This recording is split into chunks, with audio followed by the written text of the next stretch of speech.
కాలాపాని అనే అండమాన్ జైల్లో బంధించారు. బంధించి రకరకాల చిత్రహింసలను పెట్టారు. సుభాష్ చంద్రబోస్ ఎక్కడున్నాడో చెప్పాలని డిమాండ్ చేశారు.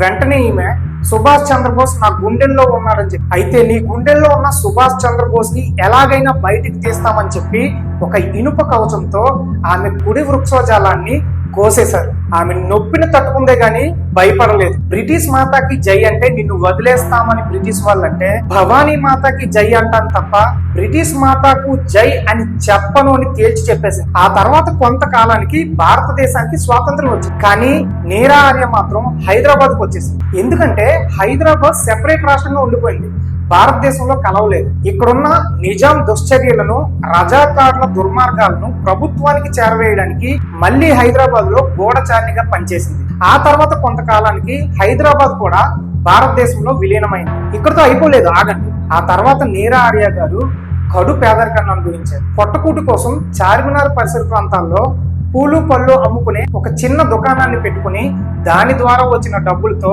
అక్కడున్న పిల్లలకి దేశభక్తిని ట్యూషన్ని చెప్పేవారు. 1994-95 ఆ సమయంలో హైదరాబాద్ మున్సిపల్ కార్పొరేషన్ వాళ్ళు ప్రభుత్వ భూమిలో దుకాణం పెట్టిందని ఆవిడ దుకాణాన్ని తీసేసి ఆవిడని అక్కడి నుండి ఖాళీ చేయించేశారు. ఆ తర్వాత 1998లో ఉస్మానియా హాస్పిటల్లో జనరల్ వార్డులో సాధారణ రోగిగా ఆవిడ వైద్యం తీసుకుంటూ చనిపోయింది. ఇదంతా తెలుసుకున్న ఒక జర్నలిస్ట్ తన సొంత డబ్బులతో ఆవిడ అంత్యక్రియలను చేయించారు. ఒక వెల్ సెటిల్ ఫ్యామిలీలో పుట్టి దేశ స్వాతంత్రం కోసం పోరాడి కడు పేదరికాన్ని అనుభవించి ఒక సాధారణ రోగిగా చనిపోయిన వీరనారి నీరా ఆర్య లైఫ్ స్టోరీ ఇది.